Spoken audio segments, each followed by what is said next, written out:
Assalamu alaikum dear students, welcome to you all in another first year biology class. Today we are going to start our next topic, that is fungi.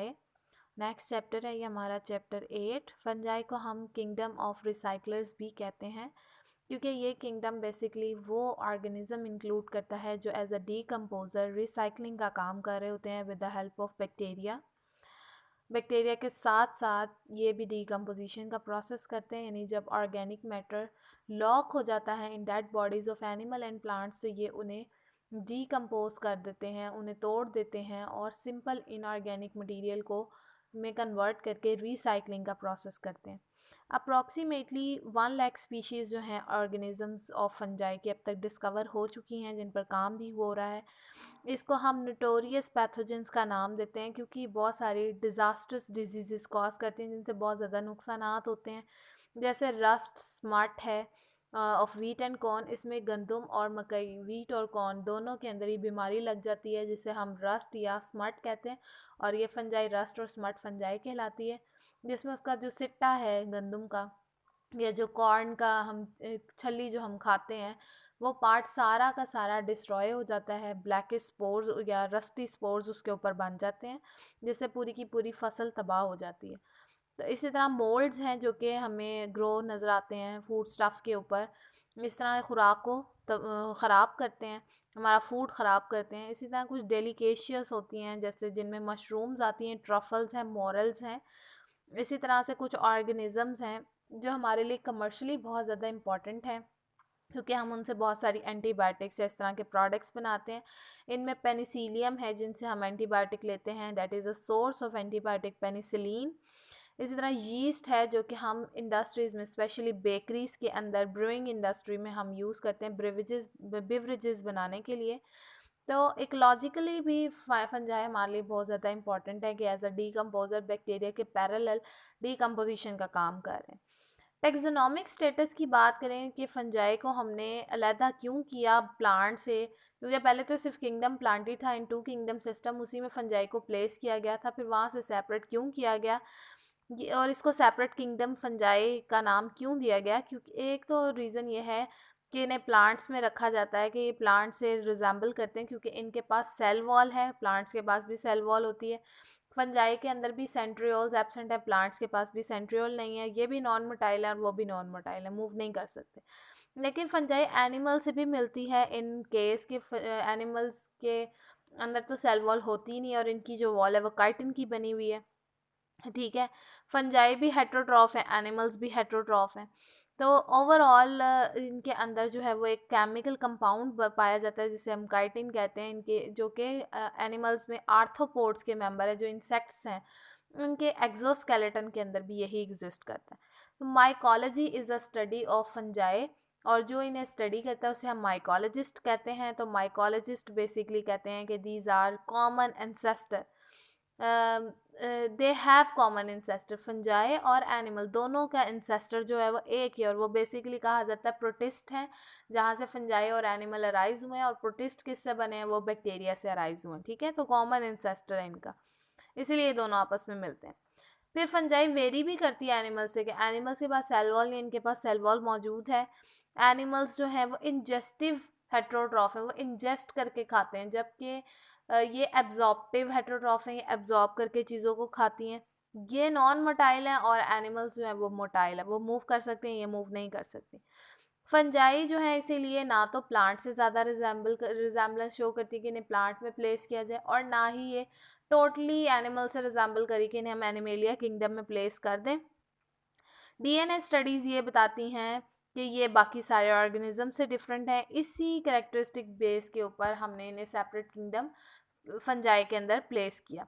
एक और reason भी बहुत ज़्यादा important है जो हम study करते हैं कि इनके अंदर एक स्पेशल टाइप ऑफ माइटोसिस है जिसे हम न्यूक्लियर माइटोसिस का नाम देते हैं, जिसमें आपने यूजुअली माइटोसिस में पढ़ा है कि न्यूक्लियस की मेम्ब्रेन गायब हो जाती है, न्यूक्लियर इन्वेलप ख़त्म हो जाती है, ब्रेक हो जाती है, स्पिंडल फाइबर बनते हैं और वो क्रोमोसोम्स को सेपरेट करते हैं, लेटर ऑन ये सारी चीज़ें दोबारा से बन जाती हैं। यहाँ पर क्या है, न्यूक्लियर माइटोसिस इन फंजाई, उसमें न्यूक्लियर इन्वेलप ब्रेक नहीं होती, माइटोटिक स्पिंडल जो है वो न्यूक्लियस के अंदर ही बन जाते हैं। जबकि वैसे आप देखते हैं क्रोमोसोम बाहर आते हैं और फिर साइटोप्लाज्म के अंदर वो स्पिंडल फाइबर बनते हैं जो सेपरेट कर रहे होते हैं। यहाँ पर न्यूक्लियस के अंदर ही माइटोटिक स्पिंडल फाइबर बन जाएंगे क्योंकि इन्वेलप नहीं बनी है, इन्वेलप नहीं ब्रेक हुई है, अंदर ही सेपरेशन हो जाएगी क्रोमोसोम की।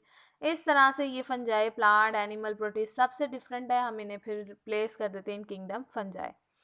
फिर हम बात करते हैं बॉडी ऑफ फंगस की। ये जो फंगस की बॉडी है बेसिकली उसमें उसे हम कहते हैं दैट इज माइसीलियम। और mycelium long cylinder branch thread like tubular structures हैं, फिलामेंट्स की तरह से होते हैं जिन्हें हम हाइफी का नाम देते हैं। ये हाइफी जो है वो सबस्ट्रेटम के ऊपर एक्सटेंसिवली ग्रो कर जाते हैं। काइटिन इनकी वॉल के अंदर मौजूद है जो बहुत ज़्यादा रेजिस्टेंट है, जो इन्हें हर तरह के हार्मफुल इफ़ेक्ट से या डिके से खुद तबाह होने से बचाएंगी। जबकि ये इतना ज़्यादा जो है वो हार्ड और टफ़ किस्म का केमिकल है कि सेलुलोज और लिग्निन से भी ज़्यादा रेजिस्टेंट है, जो इनको डिके नहीं होने देती। ठीक है। फिर हाइफी दो तरह के हो सकते हैं, या ये सेप्टेट हो सकते हैं या ये ए सेप्टेट हो सकते हैं, जिन्हें हम सिनोसिटिक हाइफी भी कहते हैं या नॉन सेप्टेट हाइफी भी कहते हैं। तो सेप्टेट हाइफी वो हाइफी हैं जिनके अंदर क्रॉस वॉल्स मौजूद हैं, जबकि आपको उसमें नजर आएगा कि हर एक सेल अलग-अलग, आप फ़र्क कर सकते हैं कहाँ से सेल शुरू हो रहा है कहाँ पे ख़त्म हो रहा है, हर एक में एक या सम टाइम एक से ज़्यादा न्यूक्लियस मौजूद होते हैं। नॉन सेप्टेट हाइफी के दरमियान में ये सेप्टा ही एब्सेंट है और उसमें इंडिविजुअल सेल आप डिफ्रेंशिएट नहीं कर सकते, आपको नहीं पता चलता कहाँ से सेल शुरू है और कहाँ पर जाकर ख़त्म हो रहा है क्योंकि बीच में वॉल्स मौजूद नहीं है। फिर ऑब्वियसली ये मल्टी न्यूक्लिएट होंगे, एक से ज़्यादा न्यूक्लियस इनके अंदर एग्जिस्ट करते हैं। इन्हें हम सिनोसिटिक हाइफी भी कहते हैं, इन्हें नॉन सेप्टेट हाइफी भी कहते हैं, इन्हें ए सेप्टेट हाइफी भी कहा जाता है। अब इनमें मटेरियल आराम से एक दूसरे सेल के अंदर ट्रांसफ़र हो रहा है क्योंकि वहाँ पे सेल ही डिफ्रेंशिएटेड नहीं है। ठीक है। जो सेप्टेट हाइफी होती हैं फंजाई के अंदर, उनमें बेसिकली वॉल के दरमियान में एक पोर होता है, वो डोली पोर कहलाता है। वो साइटोप्लाज्म जो है वो ट्रांसफ़र कर रहा होता है from one cell to another cell, और उसमें न्यूट्रियल मटेरियल जो है वो ट्रांसफ़र हो रहा होता है एक से दूसरे सेल के अंदर। अच्छा, फिर ये जो हाइफी हैं इनकी एक ग्रोइंग टिप होती नहीं, वो साइड जहाँ पे साइटोप्लाज्म का जो है बहाव बहुत ज़्यादा है, फ्लो उस टिप की तरफ है, वो टिप हमेशा ज़्यादा रैपिडली ग्रो करती है और फूड वाटर टेम्परेचर फेवरेबल होने चाहिए इस सारी ग्रोथ प्रोसेस के लिए। फिर बहुत सारे पार्ट्स हैं फंजाई के जो सबस्ट्रेट के ऊपर ग्रो कर रहे हैं, that is metabolically active. Metabolically active का मतलब है कि वहाँ पर जो है वो बेसिकली रिएक्शंस बहुत ज़्यादा हो रहे होते हैं, तो इसी वजह से ये हाइफी बहुत ज़्यादा जल्दी स्प्रेड कर जाते हैं और एब्जॉर्प्शन का काम कर रहे होते हैं, ज़्यादा से ज़्यादा न्यूट्रिएंट्स को एब्जॉर्ब करते हैं from the surface of the soil, या जिस चीज़ के ऊपर भी ग्रो किए हुए हैं, फ्रूट पर हैं, वुड के ऊपर हैं, क्योंकि हर जगह पर ये ग्रो किए होते हैं, तो सबस्ट्रेटम से ये ज़्यादा जल्दी एब्जॉर्ब कर लेते हैं अपना फूड। हाइफ़ी को अगर हम देखें तो हाइफ़ी ज़रूरी नहीं है कि आपको बस जस्ट ऐसे ही नज़र आए, जैसे ये डायग्राम के अंदर आप देख सकते हो, ये सेप्टेट हाइ सबसे ऊपर सी वाली जो डायग्राम है वो ए सेप्टेट है जिसमें बीच में वॉल्स नहीं है। डी वाली जो डायग्राम है उसमें आपको बीच में वॉल नज़र आ रही है, इसका मतलब ये सेप्टेट हाइफ़ी है। और नीचे आप देख सकते हो कि हर सेल के अंदर दो दो न्यूक्लियस मौजूद है, ये डायकैरियोटिक स्टेज है, ये भी सेप्टेट ही लेकिन मल्टी न्यूक्लिएटेड सेप्टेट है। और डी वाली डायग्राम में यूनी न्यूक्लिएट एक ही न्यूक्लियस मौजूद है सेप्टेट हाइफी के अंदर। अब ये हाइफी समटाइम पैक भी हो जाते हैं और पैक होकर एक well organised complex reproductive structure बनाते हैं, जैसे मशरूम, पफ बॉल्स, मॉरल्स वगैरह, जो रैपिडली ग्रो भी कर रहते हैं। यीस्ट इसमें वो वाहिद ऑर्गेनिज्म है जो नॉन हाइफल है, जिसमें कोई हाइफी मौजूद नहीं होता, जो बडिंग के थ्रू अपनी जनरेशन को आगे बढ़ाता है। और ये यूनिसेलुलर भी है, एक ही सेल होता है इनके अंदर। तो इस तरह से आपने देखा कि जितने भी फंजाई के मेंबर्स हैं वो वेरी करते हैं प्लांट और एनिमल से। फंजाई का जो न्यूक्लियस है वो बेसिकली हैप्लॉइड ही होता है, लेकिन बाद में सम टाइम ड्यूरिंग रिप्रोडक्शन जब न्यूक्लियस फ्यूज़ करता है तो ये डिप्लॉयड न्यूक्लियाई की फॉर्म में होता है, जिसे हम जाइगोटिक न्यूक्लियाई भी कहते हैं। वो सिर्फ सेक्सुअल रिप्रोडक्शन के दौरान हो रहा होता है। यहाँ एक येलो बॉक्स दिया जिसमें उन्होंने बताया कि एक सिंगल माइसीलियम जो है वो 1 किलोमीटर तक ग्रो कर सकता है वन डे में। अपने हाइफी को ये इतना दूर 1 किलोमीटर तक ग्रो करवा सकता है। आर्मिलेरिया इसमें एक पैथोजेनिक फंजाई है जो कोनिफर्स के इर्द गिर्द ग्रो करती है और इनकी ग्रोथ रेट तकरीबन 15 हेक्टर्स है इन 1 मिनट, ठीक, इन 1 डे। तो 15 हेक्टर्स तक ये ग्रो कर जाती है। फिर हमारे पास है nutrition in fungi. Nutrition in fungi की बात करते हैं तो उसमें जितने भी फंजाई के मेंबर हैं दे लेक क्लोरोफिल, उनमें क्लोरोफिल नहीं होता। इसी तरह से वो हेट्रोट्रॉफिक हैं, एब्जॉर्प्टिव हेट्रोट्रॉफ होते हैं, बेसिकली एब्जॉर्ब करके खाते हैं। वो अपना फूड डायरेक्ट भी गेन कर सकते हैं, ठीक है, एब्जॉर्प्शन के थ्रू फ्रॉम एनवायरनमेंट, इसलिए उन्हें हम एब्जॉर्प्टिव हेट्रोट्रॉफ कह रहे हैं। कुछ फंजाई जो है वो सेप्रोफिटिक होती हैं, यानी कि या आप उन्हें सेप्रोट्रॉफिक भी कह सकते हैं, यानी सेप्रोब्स हैं, जो अपना फूड डेड ऑर्गेनिक मटेरियल से गेन करेंगी। फिर यानी कि डीकम्पोजर्स हैं, वो उनके पास एंजाइम होते हैं जिन्हें हम डाइजेस्टिव एंजाइम्स कहते हैं। वो इन डाइजेस्टिव एंजाइम्स को के बेसिकली यूज़ कर रहे होते हैं ऑर्गेनिक मैटर को डाइजेस्ट करने के लिए, उन्हें तोड़ने के लिए सिंपल इनऑर्गेनिक कंपाउंड्स के अंदर या मटेरियल के अंदर, और इस तरह से ये अपने हाइफी को मॉडिफाई कर देते हैं। इन्हें हम राइजोइड्स का नाम भी देते हैं।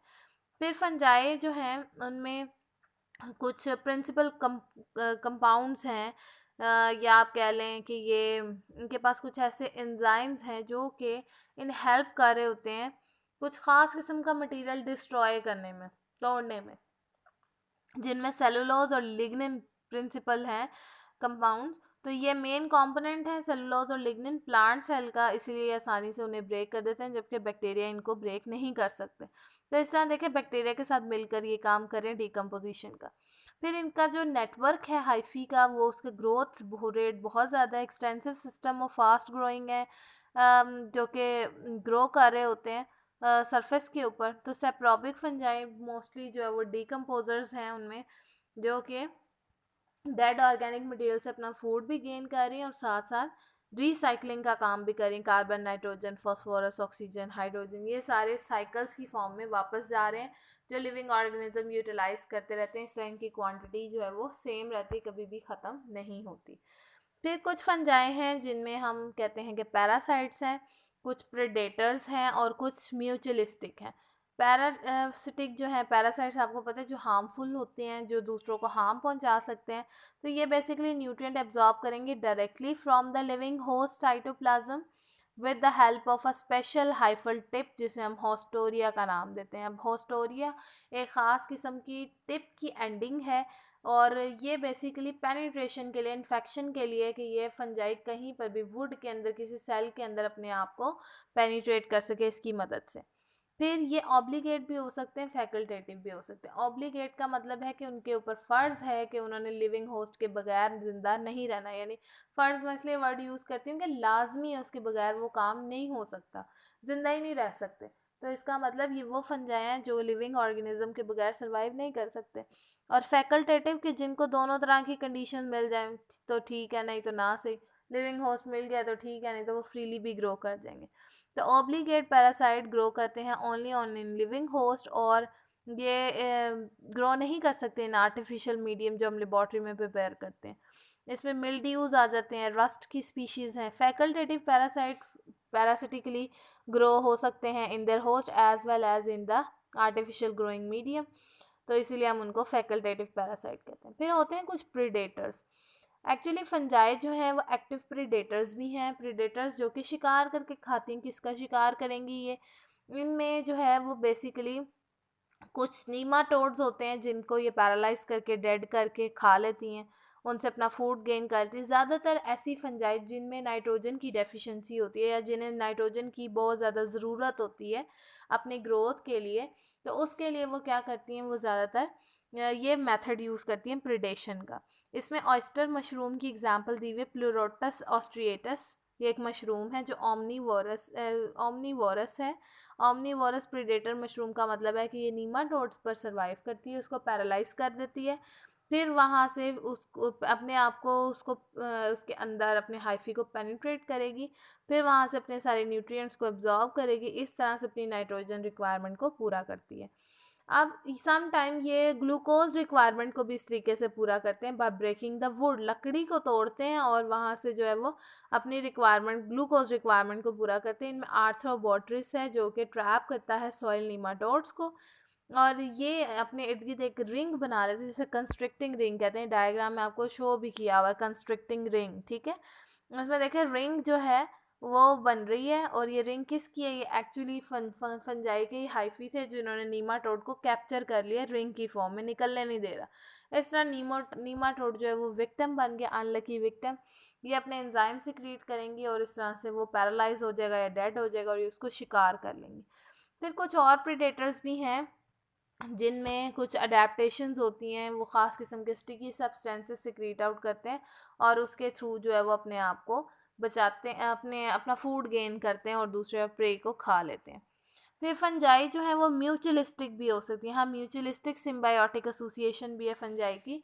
इनमें टू टाइप्स हैं, लाइकन और mycorrhiza. Mutualistic association as you all knows कि उसमें दो ऑर्गेनिज्म के दरमियान में ताल्लुक होगा, एसोसिएशन होगी, इंट्रैक्शन होगा, जिसमें दोनों ऑर्गेनिज्म को एक दूसरे से फ़ायदा होता है। एक ऑर्गेनिज्म दूसरे को फूड दे रहा है तो दूसरा उसको न्यूट्रिएंट और प्रोटेक्शन भी प्रोवाइड कर रहा है।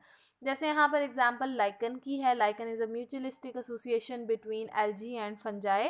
ये सिम्बायोटिक एसोसिएशन भी है और ये बेसिकली इसमें जो मेंबर फंजाई के इन्वॉल्व है वो एस्कोमाइसिटीज़ और जाइगोमाइसिटीज़, सॉरी, एस्कोमाइसिटीज़, बेसिडियोमाइसिटीज़ या सम टाइम ड्यूटेरोमाइसिटीज़, ये क्लासिफिकेशन है फंजाई की, हम अभी पढ़ेंगे। तो वो ज़्यादातर इंक्लूडेड होते हैं इनके अंदर। जबकि लाइकन्स जो हैं उनमें फोटो ऑटोट्रॉफ्स यानी कि एल्जी के मेंबर्स हैं, उसमें ग्रीन एल्जी या साइनोबैक्टीरिया जो इस एसोसिएशन को बनाने में इन्वॉल्व है। यानी एक पार्टनर फंजाई है और दूसरा पार्टनर एल्जी है। ठीक है। फिर इसके बाद फंजाई का काम क्या है? फंजाई एल्गी को प्रोटेक्शन और न्यूट्रिएंट मिनरल एब्जॉर्ब करके दे रही है फ्रॉम सॉइल। वाइल जो हमारे पास यहाँ पर एल्गी है उसका काम है कि वो न्यूट्रिएंट्स की मदद से फोटोसिंथेसिस करे और फोटोसिंथेसिस करते हुए फूड प्रिपेयर करे, क्योंकि वो फोटोसिंथेटिक पार्टनर है। वो फूड जो है वो फंजाई को प्रोवाइड करेगी। यानी कि एल्गी जो है वो फूड प्रोवाइड कर रही है in form of carbohydrates to fungi, और फंजाई जो है वो nutrient mineral as well as protection provide कर रही है कि एल्गी हर किस्म के हार्श इन्वायरमेंट में ग्रो कर सकती है लाइकन्स के अंदर। ठीक है। तो इस तरह से फंजाई अपना फूड ले लेती है और एल्गी जो है वो हार्श इन्वायरमेंट में ग्रो कर जाती है और न्यूट्रिएंट भी उसको मिल जाते हैं। लाइकन्स जो है वो ग्रो कर सकते हैं at such places where neither of the component alone can be grown. ठीक है। यानी लाइकन उन जगहों पर भी ग्रो किए हुए होते हैं जहाँ पर अकेला कोई भी मेंबर ग्रो नहीं कर सकता, कोई पार्टनर ग्रो नहीं कर सकता, यानी इन दोनों में से। तो हार्श प्लेसेस में जैसे बेयर रॉक्स है वहाँ एल्गी ग्रो नहीं कर सकती, लेकिन क्योंकि फंजाई साथ हैं तो वहाँ पर ये ग्रो कर जाती हैं रॉक्स के ऊपर। फिर लाइकन्स का कलर, शेप और ओवरऑल जो अपेयरेंस है वो वेरी करती है, ग्रोथ फॉर्म वेरी करती है। इकोलॉजिकली लाइकन्स बहुत ज़्यादा इंपॉर्टेंट है। ये एज अ बायो इंडिकेटर यानी कि पोल्यूशन को इंडिकेट करने का काम कर रहे होते हैं। फ़ौरन अपना कलर चेंज कर देते हैं जिससे पता चल जाता है कि फंजाई जो है कि एयर जो हवा है, एटमॉस्फेयर है, उसमें पोल्यूशन बहुत ज़्यादा हो गई, कलर चेंज से पता चलता है। फिर माइकोराइजा है। माइकोराइजा जो है वो एक म्यूचुअलिस्टिक एसोसिएशन है जो कि फंजाई और वेस्कुलर प्लांट्स की रूट्स के दरमियान में है, और इसमें 95% जो है वो वेस्कुलर प्लांट्स आ जाते हैं जो ये एसोसिएशन बनाते हैं। इनमें फंगल हाइफी जो है उनकी तादाद सॉइल के अंदर इंक्रीज़ हो जाती है, जैसे जैसे उनका कांटेक्ट बढ़ता है सॉइल के साथ, अपने हाइफी को रैपिडली ग्रो करवाते हैं और सरफेस एरिया जो है एब्जॉर्प्शन का वो इंक्रीज़ होता है। इस तरह से ये डायरेक्टली सॉइल से फास्फोरस, जिंक, कॉपर और बहुत सारे न्यूट्रिएंट्स को किसी भी सबस्ट्रेटम से एब्जॉर्ब कर लेते हैं। ठीक है। और फिर ये उन्हें सप्लाई कर देते हैं रूट को। प्लांट्स को ये सब कुछ मिल जाता है, उनकी ग्रोथ अच्छी हो जाती है, वो ज़्यादा से ज़्यादा फोटोसिंथेसिस करते हैं और इस तरह से ऑन द अदर हैंड वो सारा कार्बोहाइड्रेट जो है वो जितना भी फंजाई की रिक्वायरमेंट है कार्बोहाइड्रेट की वो सप्लाई कर देंगे फंजाई को। फिर हम कहते हैं कि ओवरऑल माइक्रोराइजा जो है उसकी टू टाइप्स हैं, यानी आपने याद रखना है ये वेस्कुलर प्लांट्स की रूट्स और फंजाई के दरमियान एसोसिएशन और वेस्कुलर प्लांट्स आपको पता है जिनमें जाइलम फ्लोएम मौजूद होता है।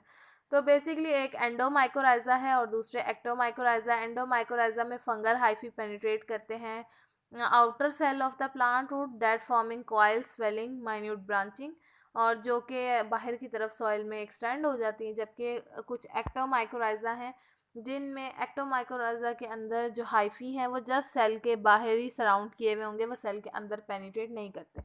As you can see in this diagram ectomycorrhiza के सेल वॉल के साथ साथ ही मौजूद है, अंदर नहीं है। जबकि एंडोमाइकोराइजा के अंदर सेल के अंदर भी हाइफी की पेनिट्रेशन जो है वो हुई हुई है। तो इन ये जो है वो मोस्टली पाइन, फिर चीड़ के दरख्तों में, पाइन्स में, जो हिली एरियाज़ के ट्रीज़ हैं, कोनीफेरस जो कोन लाइक होते हैं, उनमें ज़्यादातर ये एग्जिस्ट करते हैं। इसके अलावा कुछ जो हैं वो सॉइल से बाहर की तरफ भी स्टैंड आउट हुए हुए होते हैं, ठीक है। अकरेंस क्या है फंजाई की, कि फंजाई बेटर ग्रो करती है इन द मॉइस्ट हैबिटेट, गीली जगहों पर वो ज़्यादा ग्रो करती है, जबकि कुछ जो है वो सर्वाइव करती है ना ड्राई कंडीशन, बिल्कुल ड्राई इन्वायरमेंट में, रेस्टिंग स्टेज पर। कुछ जो है वो शुगर की ज़्यादा क्वांटिटी में या सॉल्ट की ज़्यादा कंसनट्रेशन में ग्रो की हुई होती है, ठीक है। इवन के ये बहुत ज़्यादा लो पीएच पे भी ग्रो कर जाती है, यानी 2 के ऊपर जो एसिडिक पीएच है उस पर भी ग्रो की होती है, जो बहुत ज़्यादा अल्कलाइन पीएच है यानी 9 तक, वहाँ पर भी ये ग्रो कर जाती है। तो टेम्परेचर रेंज भी इसी तरह इसकी वेरी करती है, बहुत ज़्यादा हार्श इन्वायरमेंटल टेम्परेचर पर भी ये ग्रो हुई होती है। फिर जो ऑस्मोटिक प्रेशर है उस पे भी, यानी जेलीज के अंदर, जैम्स पे, वहाँ पर कंसनट्रेशन सॉल्ट शुगर की ज़्यादा होती है, इसलिए वहाँ पे भी ग्रो हुई हुई है, अचार के अंदर। तो ये लैंड पर इसकी सर्वाइवल एबिलिटी बहुत ज़्यादा है। ये स्टोर करती है surplus food, usually as lipid droplet और ग्लाइकोजन इन द माइसीलियम, ठीक है। अपनी माइसीलियम के अंदर ऑयल ड्रॉपलेट्स को स्टोर कर लेती है या फिर ग्लाइकोजन को बहुत ज़्यादा स्टोर कर लेती है। इस तरह ये सर्वाइवल में इसको बहुत ज़्यादा जल्दी ये सर्वाइव कर जाती है, क्योंकि ये हर किस्म के इन्वायरमेंटल कंडीशन में ग्रो करने की एबिलिटी रखती है और इस तरह हर जगह से अपना फूड गेन कर सकती है और इन रिटर्न ये उस फूड को ख़राब करती है। तो ओवरऑल ये आज का हमारा लेक्चर था, जिसमें हमने बेसिकली फंजाई के जर्नल करेक्टरिस्टिक्स, उसकी बॉडी का, कि किस तरह की बॉडी होती है, उसका थोड़ा सा इंट्रो देखा, और साथ साथ जो है वो हमने उसके न्यूट्रिशन किस तरह से वो गेन कर रही है, अपना फूड कैसे ले रही है, हेट्रोट्रॉफिक है, सेप्रोबिक है, फिर म्यूचुअलिस्टिक एसोसिएशन बनाती है लाइकन्स माइक्रोराइजा की फॉर्म में, फिर वो प्रीडेटर भी है, नीमाटोड्स को खाती है, पैरासिटिज्म में पैरासाइट के तौर पे भी बिहेव करती है, ह्यूमन बींग्स में, एनिमल्स में, प्लांट्स में डिजीज़ कॉज करती है, जैसे रस्ट स्मार्ट फंजाई है। तो इस तरह से ये अपना फूड गेन कर रही है with the help of growing their hyphae on the substratum. तो इसे आपने अच्छे तरीके से जो है वो तैयार कर लेना है। ये nutrition as a long question भी आ जाता है पेपर में। Thank you so much.